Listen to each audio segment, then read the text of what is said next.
Jane Sanders, better known as Bernie's wife. Thank you so much for joining us at the first rally of a campaign that is sure to be historic.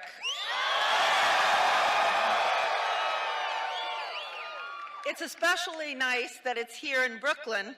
While Bernie and I met in Vermont, we both grew up right in this neighborhood. He went to PS 197 and James Madison High School.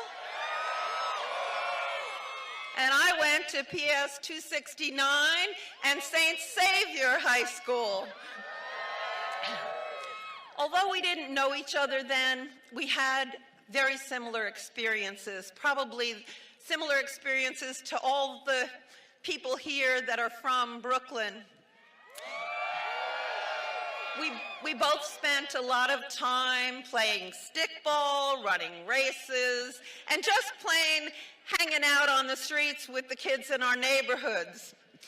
We learned about democracy on the streets without adult supervision. We learned how to collaborate and how to figure out whatever differences there might be between us.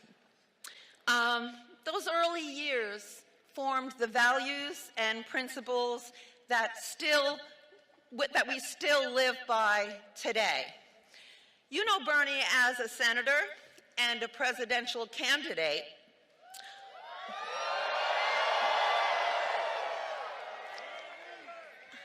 I've known him in many capacities over the years, as a co-worker first, then as a husband, a father to our 4 children, a grandfather to our 7 grandchildren, and always as my best friend. During this campaign, I hope you get to know the man that I have come to admire, respect, and love over all the years we've been together. I feel honored to be his wife. And I know that might not be politically correct to identify myself as a wife, but it's one of the greatest honors of my life.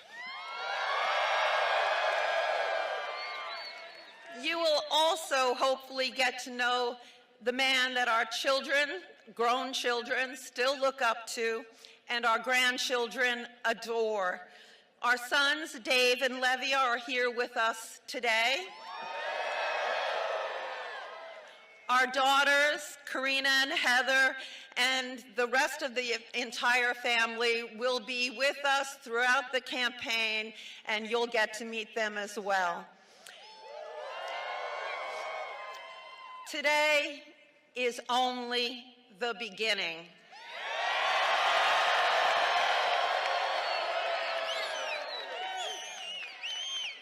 This is not a moment. It's a movement, and Bernie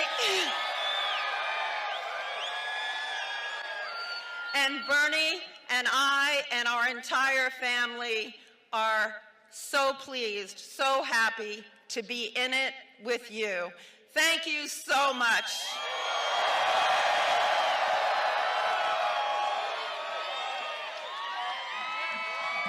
Please welcome to the stage President of UE Local 506, Scott Slawson. Good afternoon, brothers and sisters. What's up, Brooklyn? My name is Scott Slawson. I'm the president of UE Local 506 of the United Electrical Radio Machine Workers of America.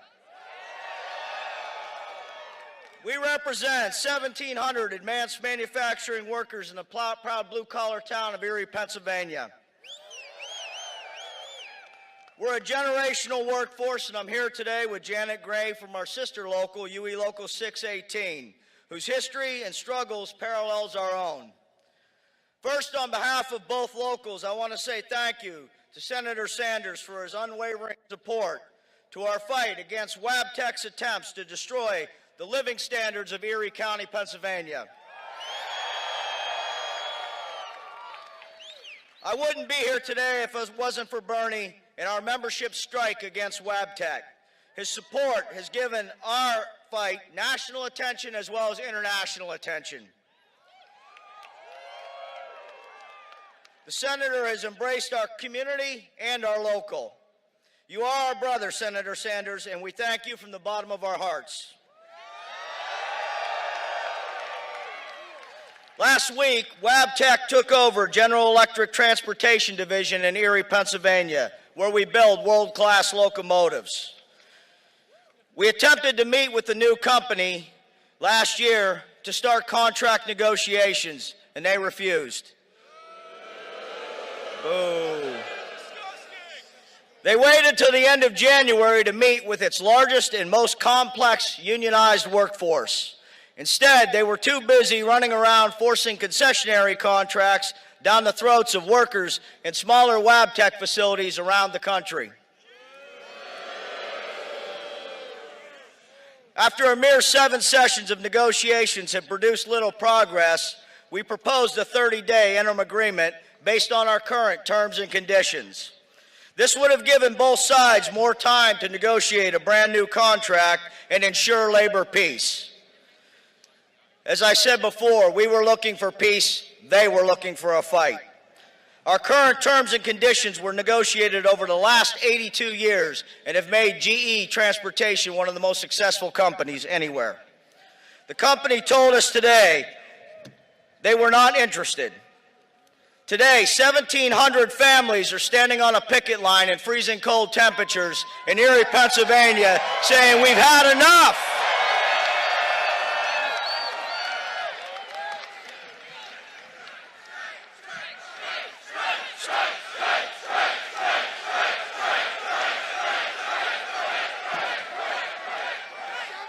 They insisted that all of our 450 workers on layoffs would be treated as new hires if and when they got called back to work.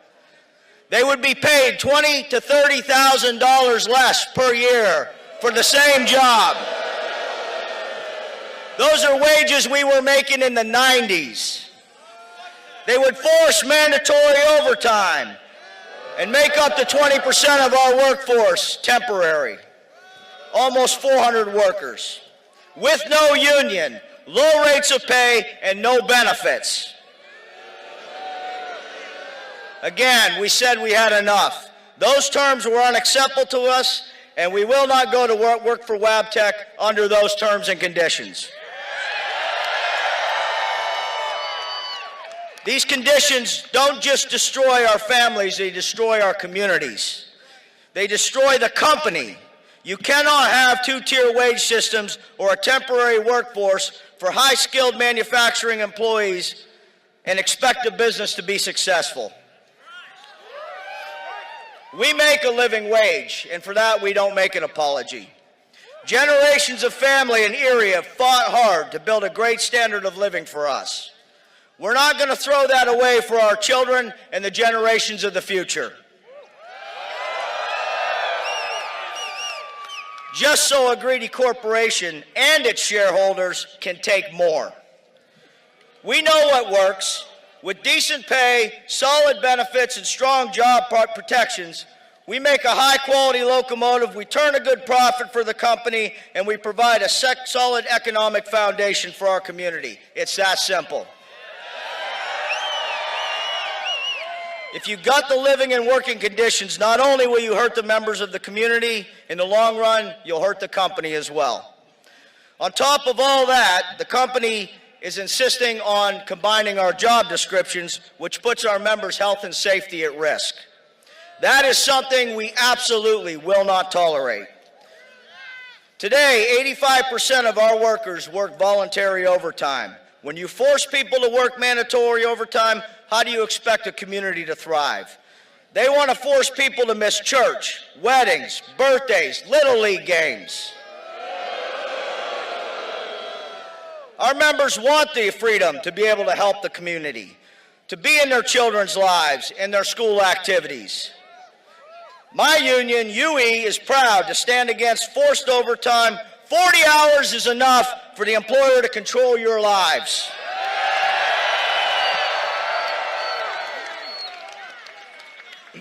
For decades, working people in the communities they live in have been beaten down by greedy corporations while they pay themselves millions in bonuses and stock options. This is wrong. It's a failed model, and we in 618 and 506 in Erie, PA, and our community intend to change that. We are fighting for every worker's right to family-sustaining wages, good pay, decent benefits, and solid work protections for all. It's time for men and women to make a stand.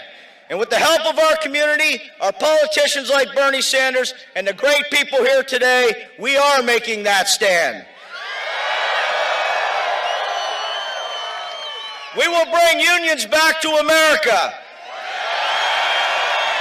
We will bring justice back to America. We will make the American workers proud again. Thank you.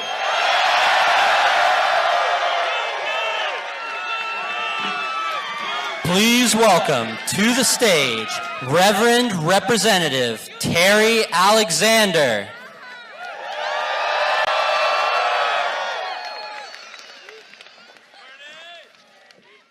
Good afternoon.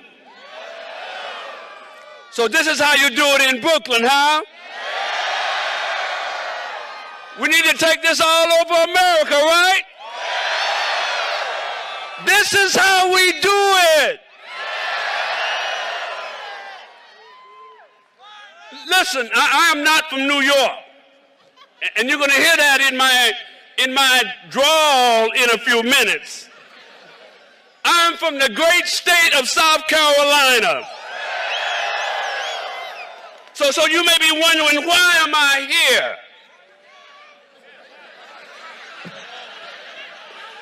I'm here in this cold. I'm here because while this may be the place Bernie Sanders grew up, the campaign is going to be going to run bigger than any one place or region. This campaign is about the entire country to defeat Donald Trump and transform this country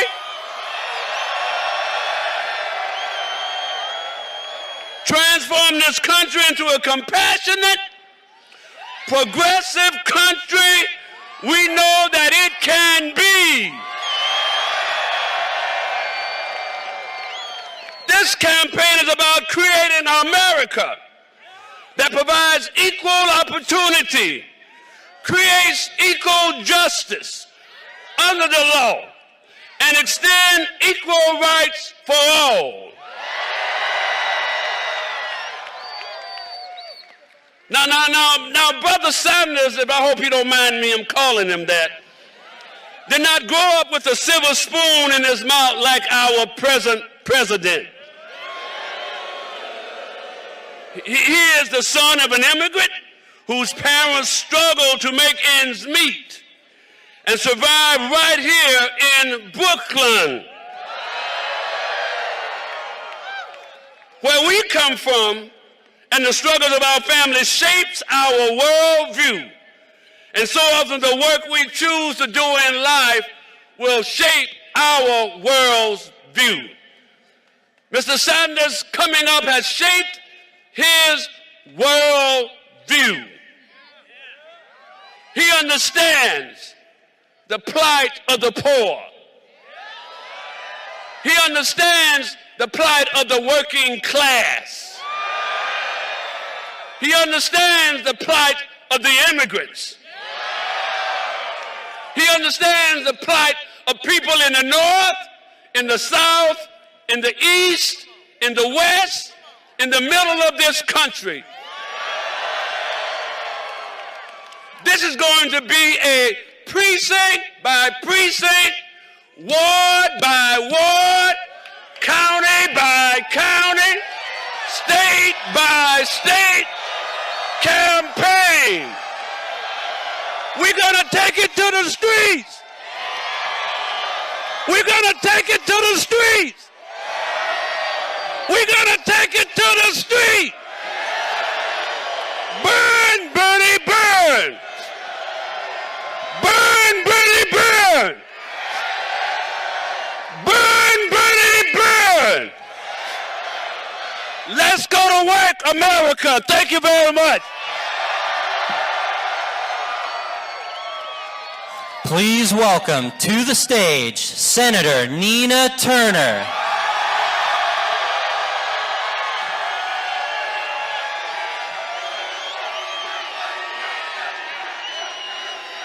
Brooklyn! Brooklyn in the house. Wow, the Reverend did that, didn't he? You know, I want to take a page, Brooklyn, if I might, if I may, from the Reverend Dr. Martin Luther King Jr. when he said that the measure of a man is not where they stand in times of comfort and convenience. And if I may paraphrase, it's where they stand when things are sure enough going wrong. That's the measure of a man. It's not where they stand when things, Brother Sean King, are polling well, but it's where they stand when the vision is ahead of the people. That's the measure of a man. And I submit to you, Brooklyn, your homegrown senator has shown throughout his life his measure. And we firmly understand the mission, but today you're going to understand the man. When you are willing to stand up and say in the face of people saying that it will never happen, that in this country it is immoral for folks not to have health care, that's the measure of a man. When you are willing in the 1980s to be one of only 2 white elected officials to stand by the side of the Reverend Jesse Jackson when he's running for president, that's the measure of a man. When you are willing at the age of 19 to know that in Chicago, housing discrimination against African American folks was rotten to the core, and you are willing to be chained to a black woman on the front line, that's the measure of a man.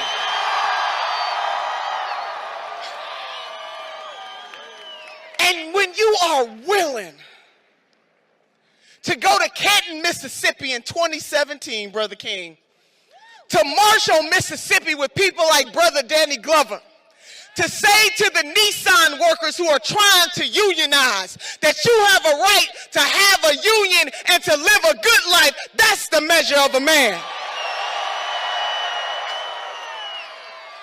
And when you are willing to look Jeff Bezos in the eye, come on somebody, to say to the wealthiest man in the world that it is a sin and a shame, that it is rotten to the core, that $11 billion company refuses to pay their workers a living wage and to get that $15 an hour. Baby, that is the measure of a man. And when you dare during the debates in 2016, when the question is asked of you, what is the greatest existential crisis to this nation? And you say boldly, climate change, that's the measure of a man.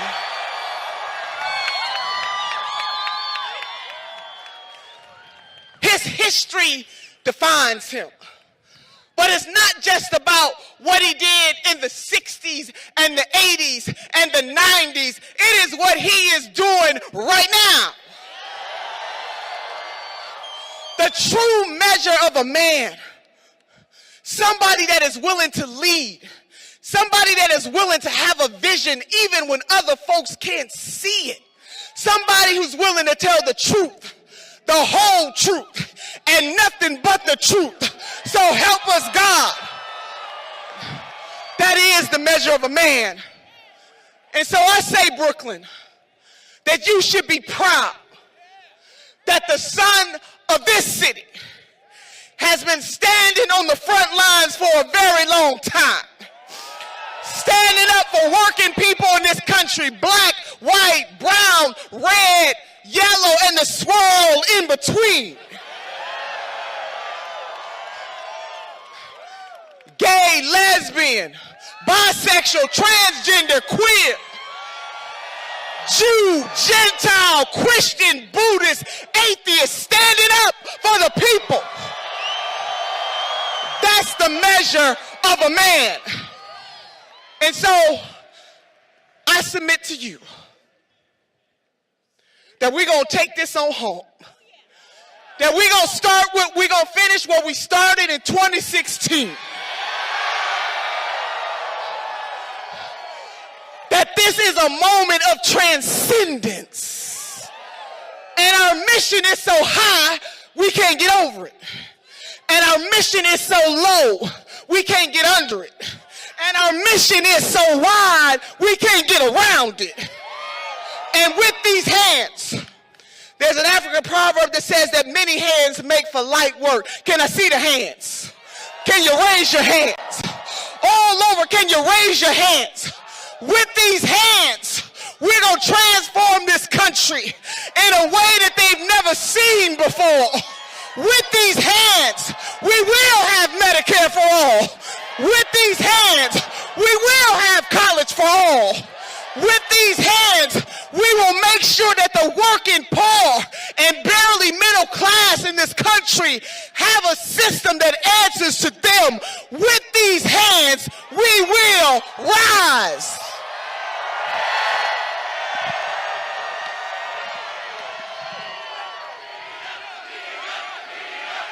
Please welcome to the stage journalist and activist Shaun King.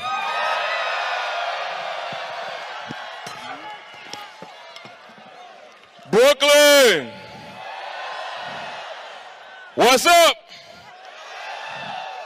Put your hands together one more time for Nina Turner. Now, about 9 months ago in Los Angeles, I co-hosted a criminal justice reform event with Bernie and Patrisse Cullors from the Black Lives Matter movement. And it was so warm. It was so warm and beautiful outside.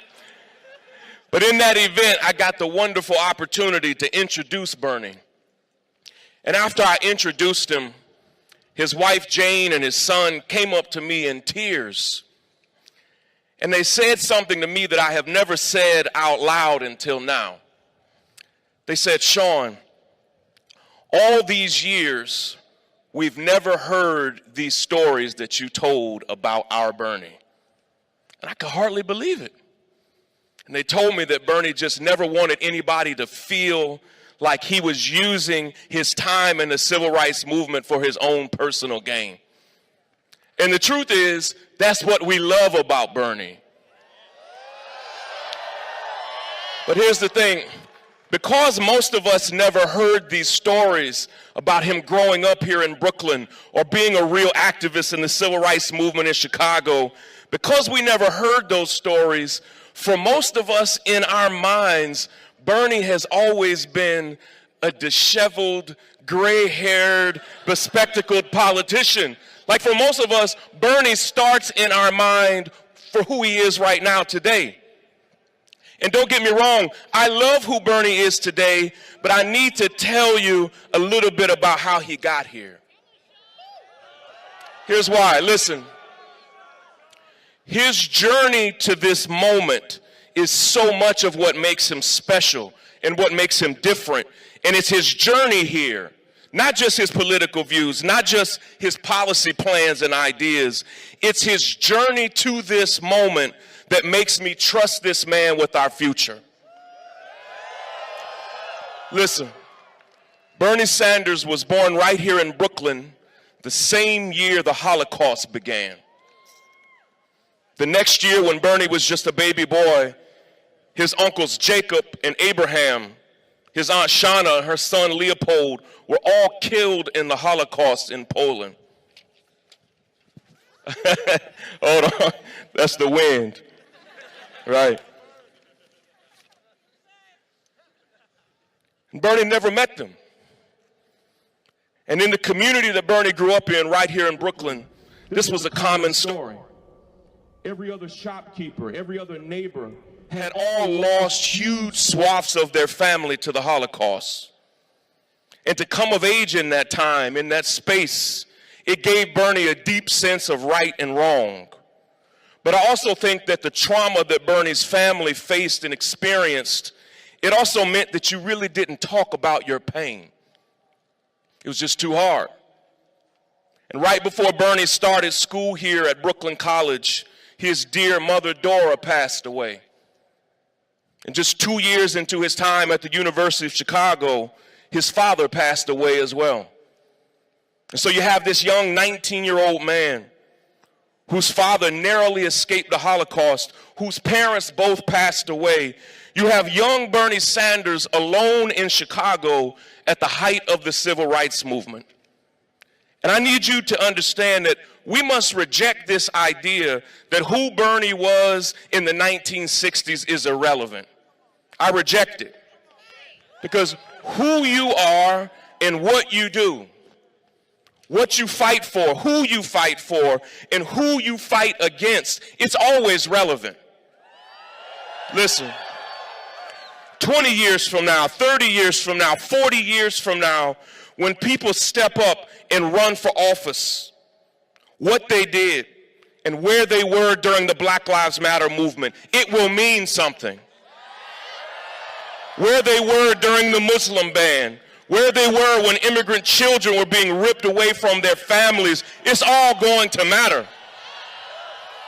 And here's the truth. If what Bernie did in the 60s doesn't matter now, then what we're doing right now doesn't matter, and you and I know it does. Nina quoted it earlier. Dr. King said, "The ultimate measure of a man is not where he stands in moments of comfort and convenience, but where he stands in times of challenge and controversy." Bernie was just a teenager when he moved from Brooklyn to Chicago. And it was the most tumultuous and challenging time that this nation had faced since the Civil War 100 years before that. And most Americans, particularly most white Americans, remained completely silent. And it was that silence in the face of lynching, in the face of water hoses, in the face of bombings of homes and churches, in the face of assassinations, in the face of attack dogs being released on children. It was actually that white silence that broke the heart of Dr. King as he languished in the Birmingham jail. And it was that silence in the face of evil that Dr. King said actually tells us more about the soul of America than the brutality itself. And Bernie loved Dr. King, young Bernie. And long before we used the phrase white privilege, Bernie had the notion that he needed to use his own white privilege to fight back against racism and bigotry and inequality. He's been doing it.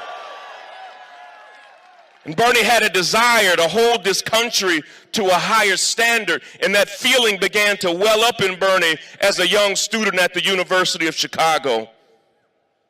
Bernie actually became the chairman of the university chapter of the Congress of Racial Equality, CORE, and he merged that group with SNCC, the Student Nonviolent Coordinating Committee. Listen, these weren't just photo ops. Bernie literally helped lead the first known sit-in at the University of Chicago. He's been doing this. 33 students camped outside of the president's office protesting segregated housing on campus.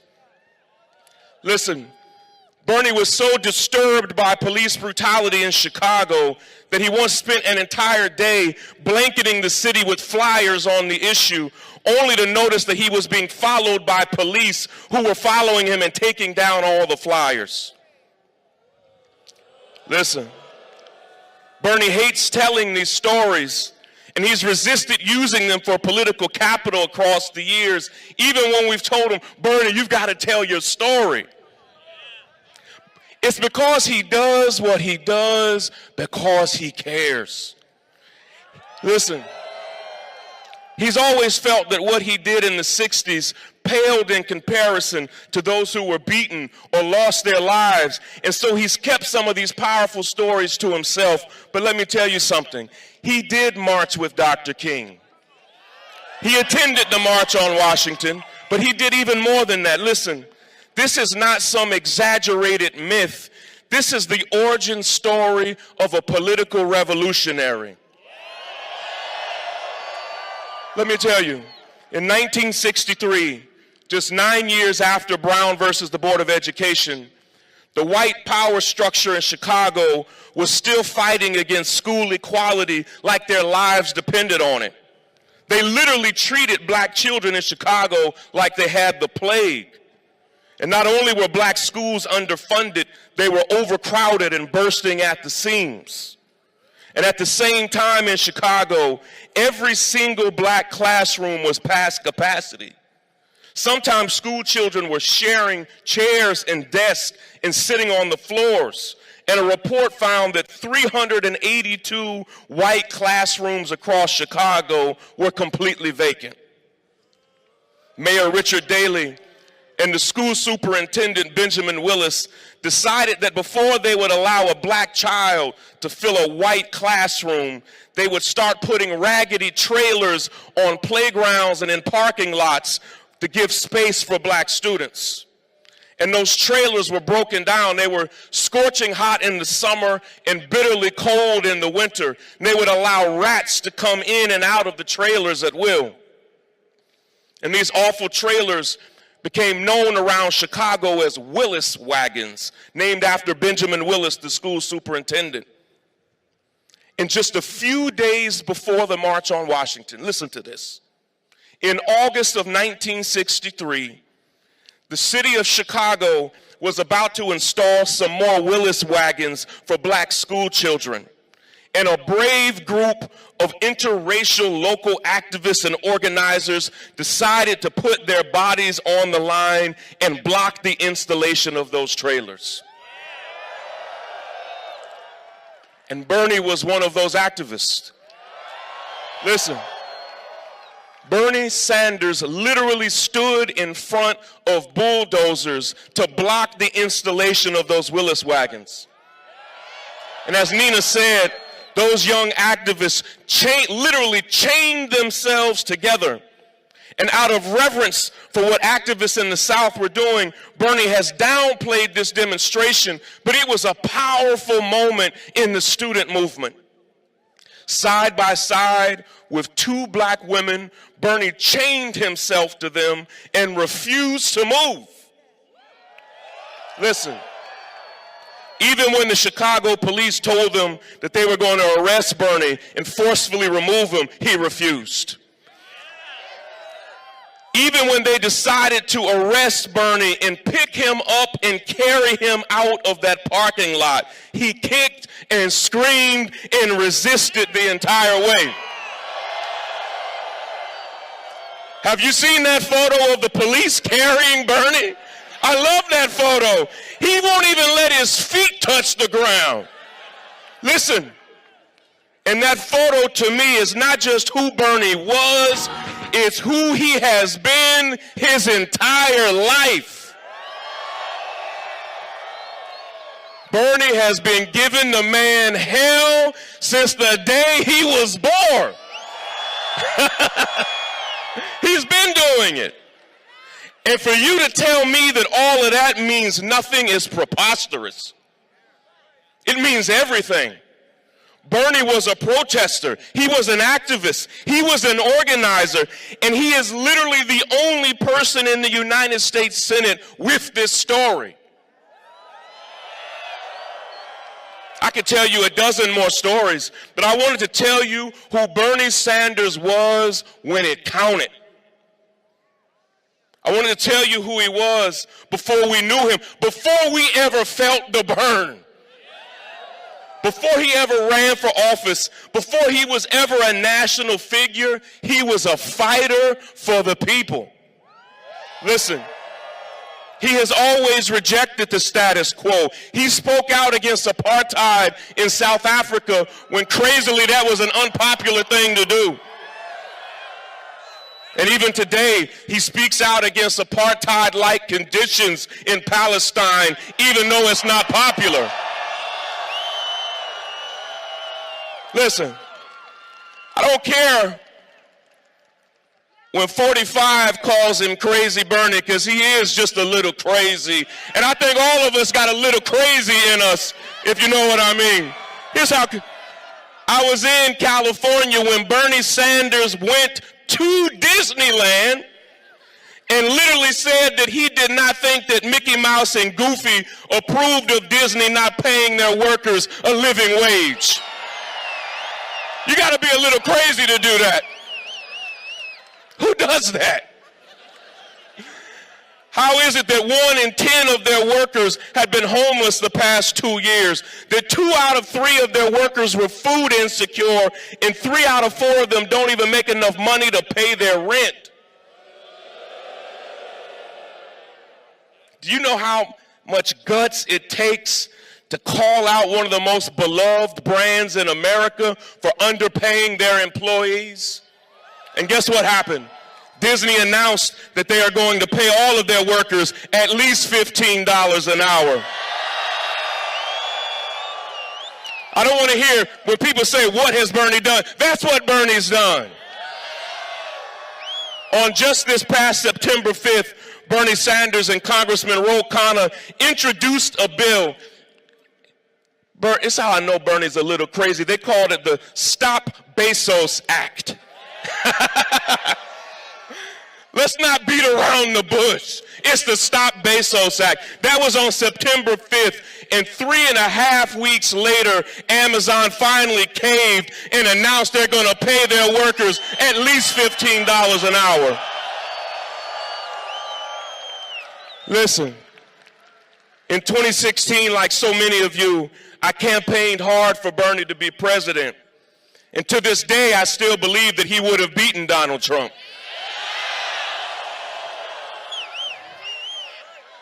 I want to share a personal story with you, though. Nothing touched me more, nothing sticks with me more than how Bernie on the campaign trail in 2016 showed so much love for our friend Erica Garner. She was fierce. She was one of a kind. She spoke truth to power right to people's face. And when most campaigns were rejecting her and criticizing her, Bernie brought her on the campaign trail.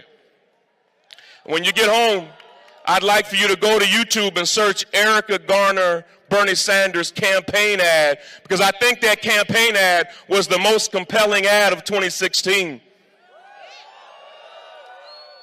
Erica was forced into becoming a revolutionary freedom fighter after the NYPD murdered her father in cold blood.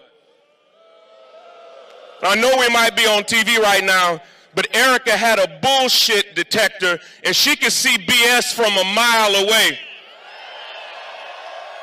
And so many politicians had looked her in her face and lied over and over again about the justice they were going to give her family.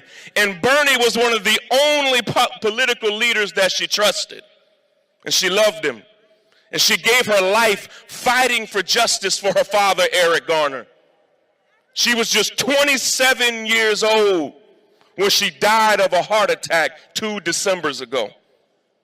And my very last conversation with Erica before she passed away right here in Brooklyn was about how much we both loved Bernie and how much we both hoped he'd run again. Listen, she loved him because she knew that at his heart, he was just an activist pretending to be a politician. Listen, she knew that he was an activist determined to change the system from the inside out. And Bernie, if you can hear us, we're out in the cold right now. We're standing with you. Yes, Bernie, because we believe in you. But Bernie, we're standing with you because you help us believe in ourselves. You help us believe in our potential to make this country and this world a better place. Bernie, you help us believe in big ideas. And that all these years that you're still a dreamer makes us think it's okay to be dreamers ourselves. Bernie, we love you, man. We love that your campaign, that our campaign kickoff for you was in the snow and cold, because we hope it shows you, Bernie, that the people are with you. Brooklyn, are you feeling the burn? Listen, Brooklyn, thank you for braving this cold weather, but without further ado, let's give a huge welcome to our brother, our friend, our fearless advocate. Brooklyn, give a hometown welcome to the man that has been speaking truth to power for generations, the next president of the United States of America, Bernie Sanders. Let's go.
Brooklyn, thank you.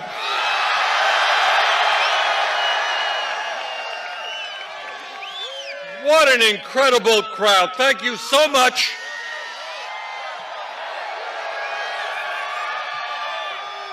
Let me thank Akila for a wonderful rendition of the Star-Spangled Banner. Let me thank Scott Shawson, who is standing up not just for the workers in Erie, Pennsylvania against corporate greed, but for every worker in America. Scott, thank you very much. And let me thank Representative Terry Alexander of South Carolina. And Terry is right. This is going to be a 50-state campaign. We're not going to concede one state to Donald Trump. And let me thank my very good friend, Nina Turner. Nina has been with me all across this country. Nina has helped develop one of the great grassroots organizations in this country, Our Revolution. And Nina is mobilizing people from one end of this country to the other. Justice. Nina, thank you very much. And let me thank Sean King.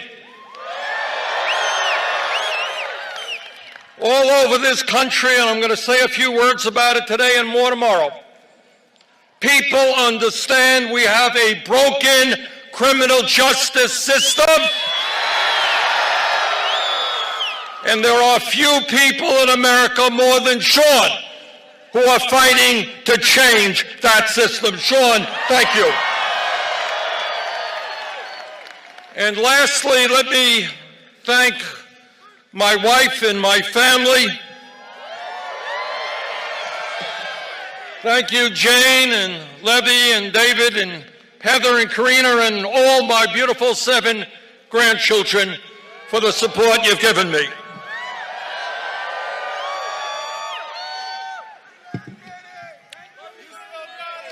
Thank you all for coming out today.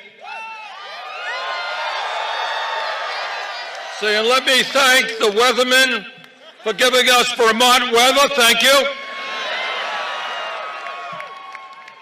And thank you all for being part of a political revolution which is going to transform America.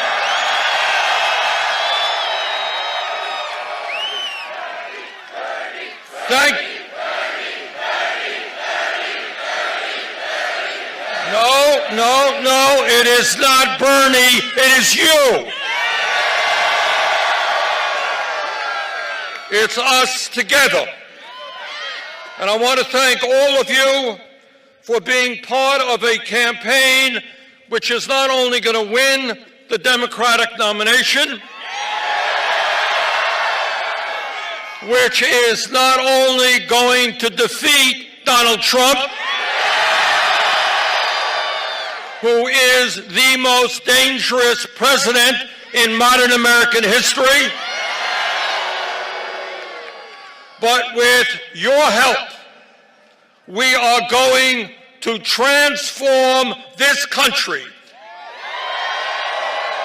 and finally create an economy and a government which works for all of us, not just the 1%.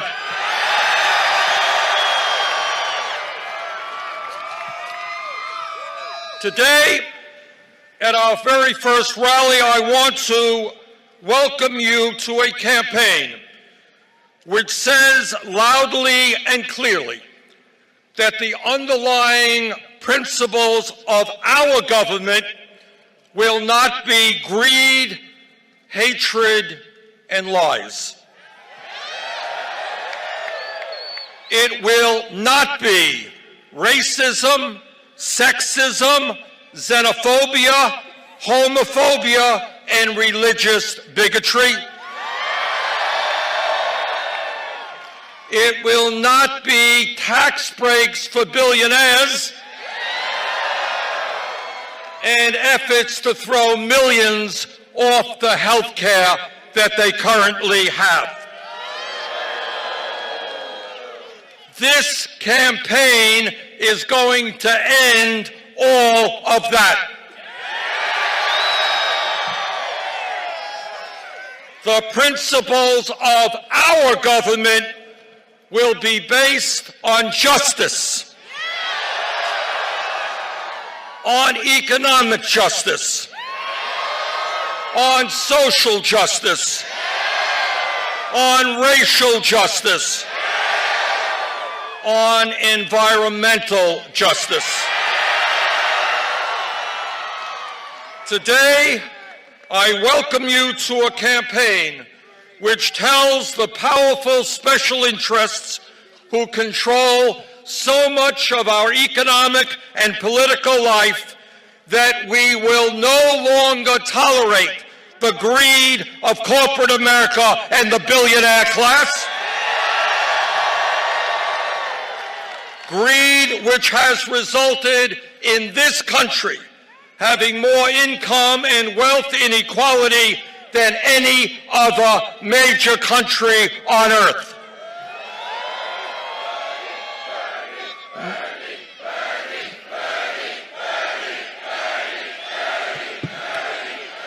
No, we will no longer stand idly by and allow 3 families in this country to own more wealth than the bottom half of the American people.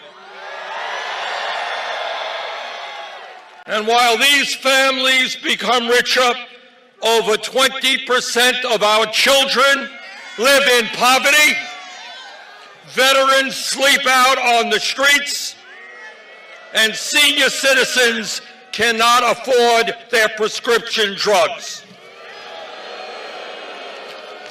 We're here to tell the 1% that we will no longer tolerate 46% of all new income going to the very richest people in this country, while millions of Americans are out working 2 or 3 jobs just to survive and pay the bills.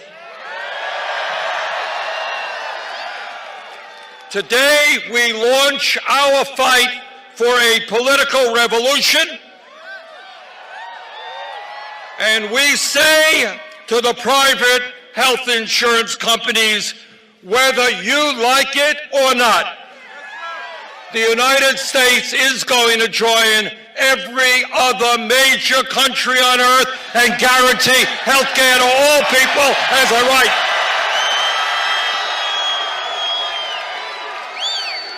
And you can spend all of the money you want against us. We will have a Medicare for all single-payer system.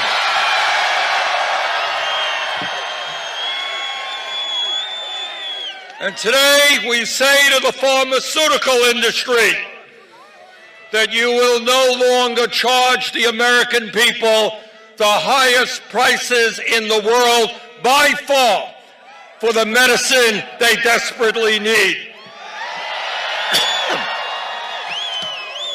Whether you like it or not, your greed is going to end, and we are going to lower the cost of prescription drugs in this country.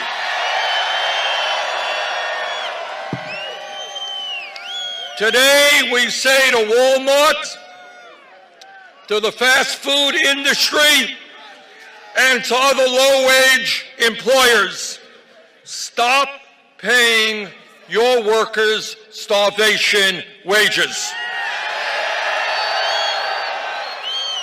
Yes, we are going to raise the minimum wage in this country to at least $15 an hour.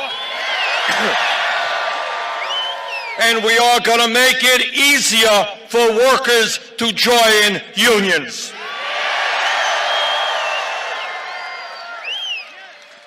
Today, we say to the American people that we will rebuild our crumbling infrastructure, our roads and our bridges and our rail system, our water systems, our wastewater plants, and our airports. And when we do that, we're going to create up to 13 million decent-paying jobs. And today we say to the parents in our country that you and your children deserve quality, affordable child care.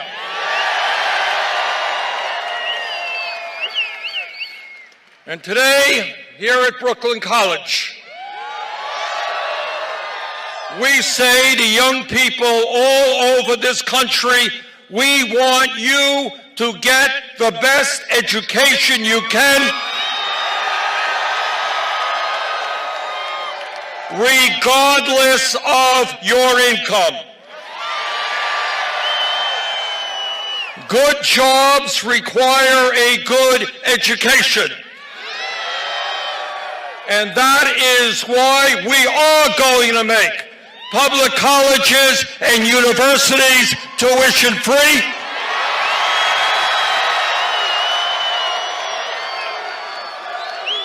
And why we are going to substantially lower the outrageous level of student debt in this country. America once had the best educated workforce in the world, and we are going to make that happen again. And today, we say to our senior citizens in Vermont, in Brooklyn, in California, we know you cannot survive with dignity on $14,000 a year Social Security. My Republican colleagues in the Senate want to cut Social Security benefits.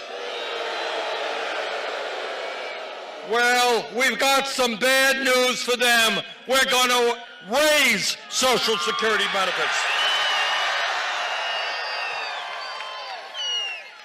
Today, we say to Donald Trump and the fossil fuel industry that climate change is not a hoax, but it is an existential threat to our country and the entire planet. And we intend to transform our energy system away from fossil fuel and into energy efficiency and sustainable energy. And when we do that, we're going to create millions of good-paying jobs.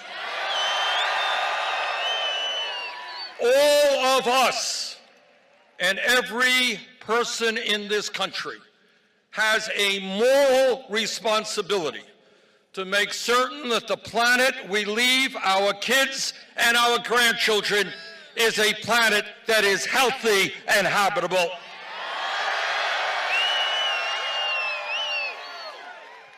And today we say to the prison industrial complex that we are going to achieve real criminal justice reform in this country. We are going to end the international embarrassment of the United States having more people in jail than any other country on earth. Instead of spending $80 billion a year in jails and incarceration, we are going to invest in jobs and education for our young people. No more private prisons. No more profiteering from locking people up. No more war on drugs that has destroyed so many lives. No more keeping people in jail because they are too poor to afford cash bail.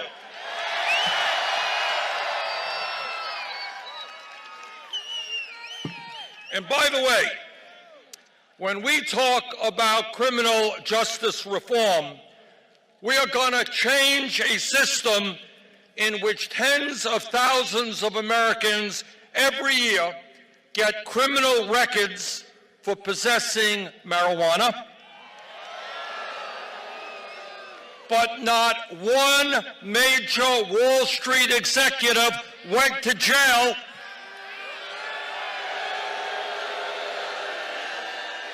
for destroying our economy in 2008? No, they didn't go to jail. They got a $1 trillion bailout. Today, we say to the American people that instead of demonizing the undocumented immigrants in this country, we are going to pass comprehensive immigration reform and provide a path toward citizenship. We're going to provide legal status to the 1.8 million young people eligible for the DACA program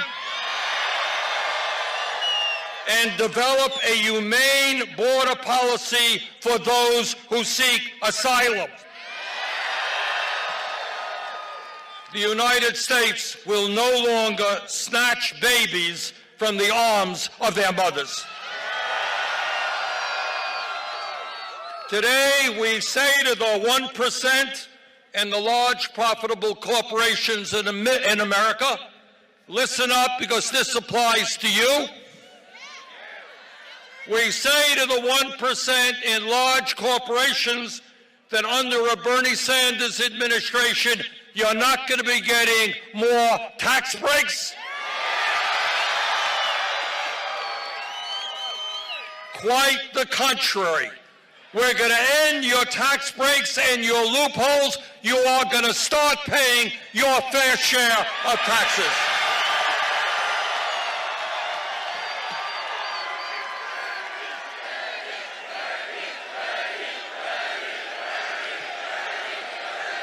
We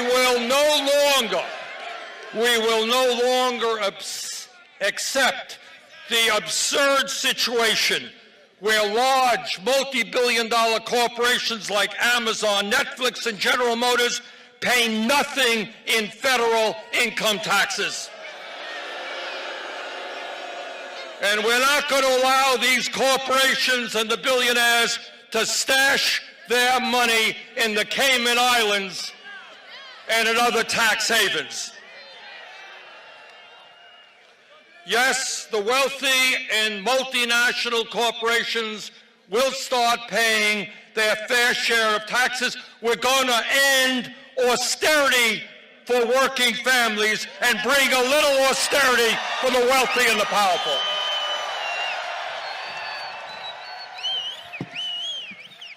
Today, we say to the military-industrial complex that we will not continue to spend $700 billion a year on the military, more than the top 10 nations combined. We're going to invest in affordable housing. We're going to invest in public education. And we're going to invest in our crumbling infrastructure. No more major investments in never-ending wars.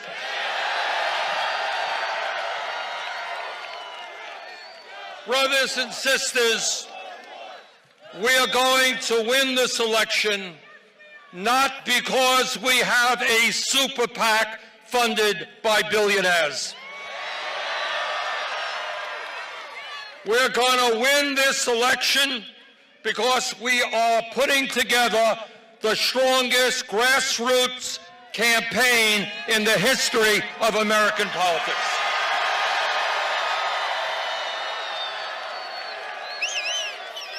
Donald Trump wants to divide us up based on the color of our skin,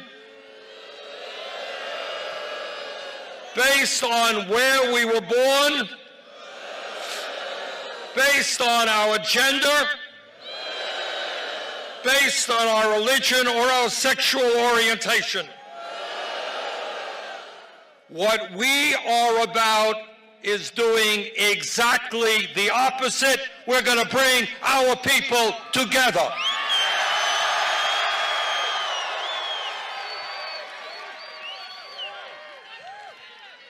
black and white, Latino, Asian American, Native American, gay and straight, young and old, men and women, native born and immigrant. We are together, and together we will transform this country.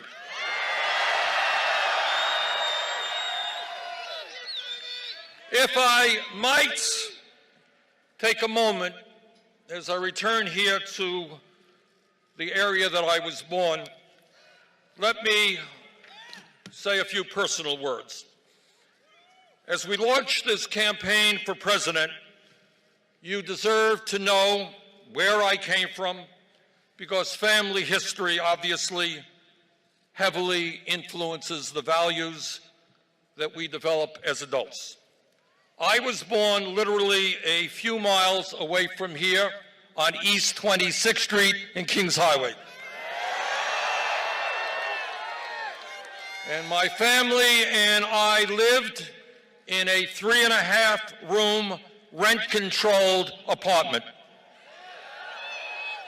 My father was a paint salesman who worked hard his entire life, but never made much money. And my mother raised my brother and me. I learned a great deal about immigration as a child because my father came from Poland at the age of 17 without a nickel in his pocket, without knowing one word of English. He came to the United States to escape the crushing poverty that existed in his community and to escape widespread anti-Semitism.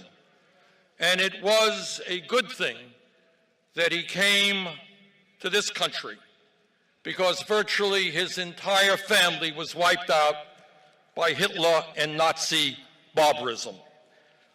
I am not going to tell you that I grew up in a home of desperate poverty. That would not be true. But what I will tell you is that coming from a lower middle-class family, I will never forget about how money, or really lack of money, was always a point of stress in our family. My mother's dream was that someday our family would move out of that rent-controlled apartment to a home of our own. That dream was never fulfilled. She died young while we still lived in that rent-controlled apartment. My experience as a child living in a family that struggled economically powerfully influenced my life and my values. I know where I came from. And that is something I will never forget.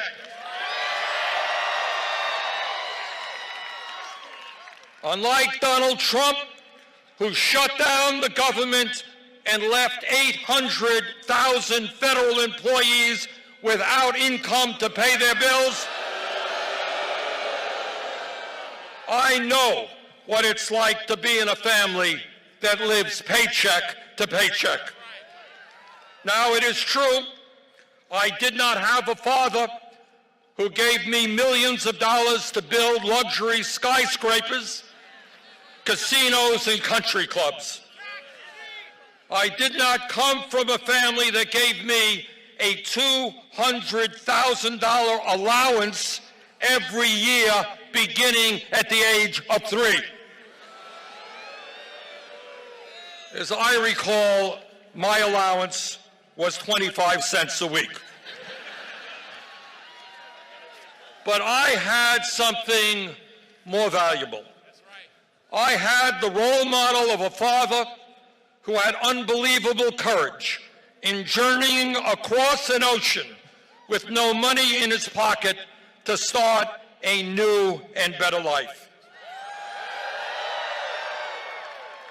I did not come from a family of privilege that prepared me to entertain people on television by telling workers, "You're fired."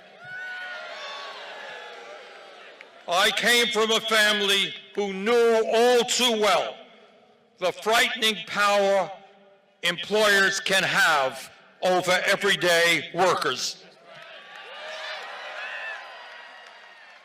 I did not come from a family that could afford to send my brother and me to an elite boarding school. In fact, I was educated proudly in high-quality public schools here in Brooklyn and began my higher education right here on this campus. I should also mention that my brother Larry graduated from Brooklyn College. I did not come from a family that taught me to build a corporate empire through housing discrimination. I protested housing discrimination, was arrested for protesting school segregation, and one of the proudest days of my life was attending the March on Washington for Jobs and Freedom led by Dr. Martin Luther King Jr.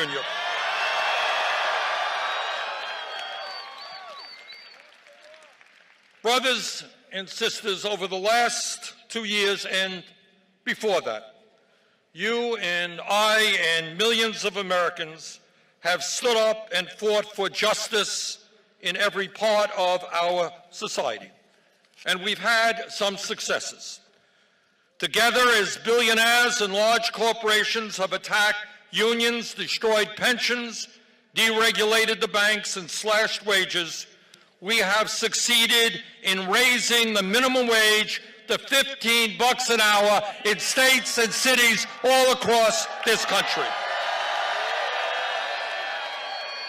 And together, we forced Amazon and the Disney Corporation to do the same. And together, we have stood with teachers all across this country who went out on strike to fight for better schools for their kids. Together, as the forces of militarism have kept us engaged in never-ending wars, we have stood together and fought back. For the first time in 45 years, we have utilized the War Powers Act to move us forward to end the horrific Saudi-led war in Yemen.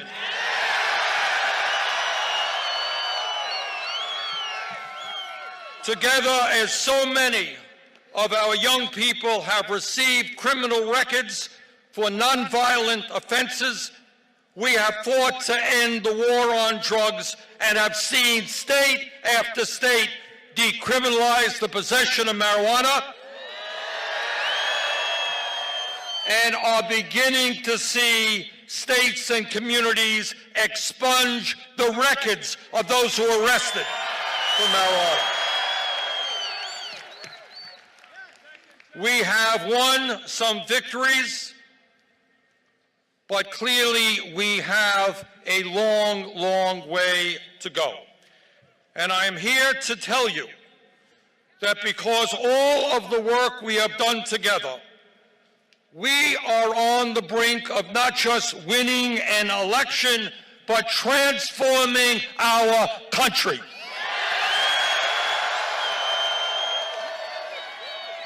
And let me tell you a little of what that means. When we are in the White House, we will enact a federal jobs guarantee to ensure that everyone in this country is guaranteed a job.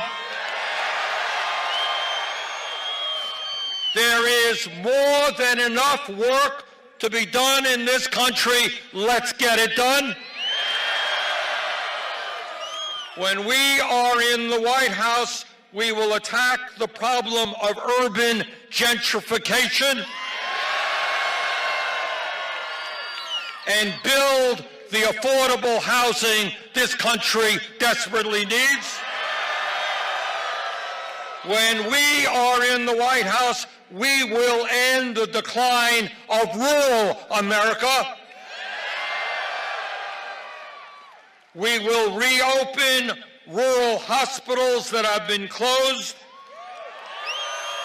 And we will make sure that the young people in rural communities have decent jobs so that they can remain in the communities that they love.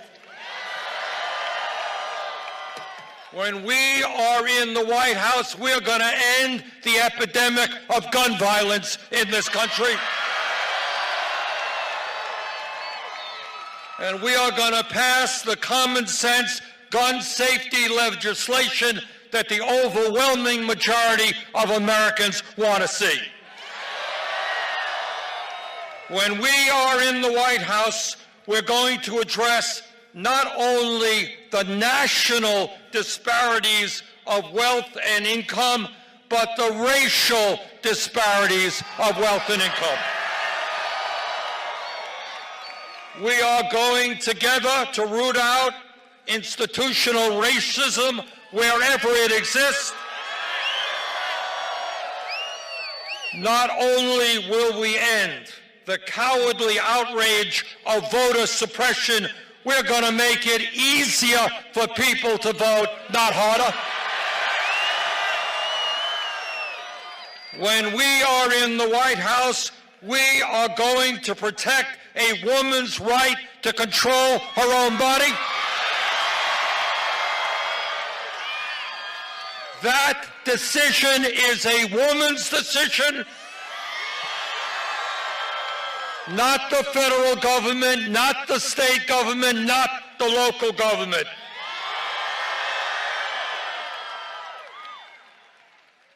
Please make no mistake about it. The struggle that we are undertaking is not just about defeating Donald Trump.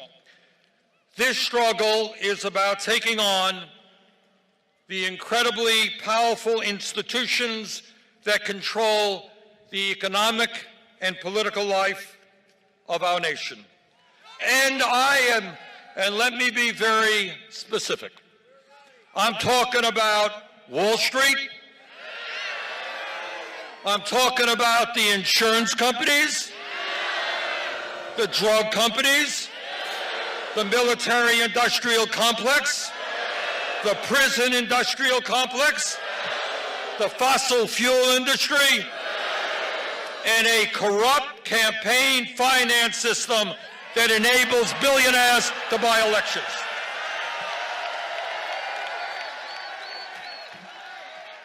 Brothers and sisters, we have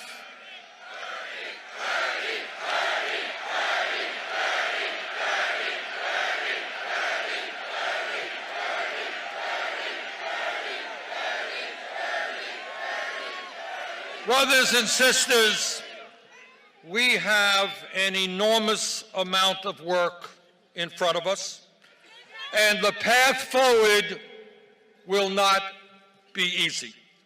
The wealthy and powerful elite, who decade after decade have gotten everything they want, will do all that they can to defend their financial interests. And they have an unlimited amount of money at their disposal. But we have something that they do not have. We have the people together.